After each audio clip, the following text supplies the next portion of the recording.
Hello అందరికీ welcome back to our channel.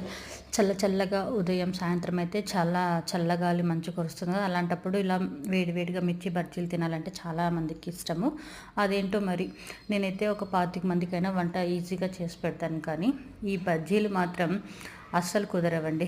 Ghazni Mohammed దండయాత్ర చేసినట్టు నేను కూడా ఈ బజ్జీల పైన చెత్తనే ఉన్నాను, కానీ ఇప్పటి వరకు మాత్రం సక్సెస్ఫుల్గా అస్సలు రావడం లేదు. ఇలా చాలామందిలో కొన్ని వీక్నెసెస్ ఉంటాయన్నమాట. అలా నాకైతే ఈ బజ్జీలు అయితే అస్సలు రావు. మా పిల్లలకైతే చాలా ఇష్టం, ఎప్పుడు అడుగుతుంటారు. కానీ నేనైతే ట్రై చేస్తూనే ఉంటాను. చూద్దాం ఈసారైనా సక్సెస్ఫుల్గా వస్తాయి లేదని అయితే ట్రై చేస్తాను. ఇంతకు ముందుతో పోలిస్తే ఈసారి అయితే కాస్త బెటర్ అని చెప్పచ్చు. ఏదో ఒకరోజు నేను కూడా గజనీ మొహమ్మద్ గెలిచినట్టు బజ్జీలపై యుద్ధం చేసి గెలుస్తానన్నమాట. ఓకే, ఈ వీడియో నచ్చితే తప్పకుండా లైక్ చేయండి, అలాగే సబ్స్క్రైబ్ చేసుకోవడం మర్చిపోద్దు. ఫస్ట్ టైం మన ఛానల్ చూస్తున్నట్లయితే ప్లీజ్ సబ్స్క్రైబ్.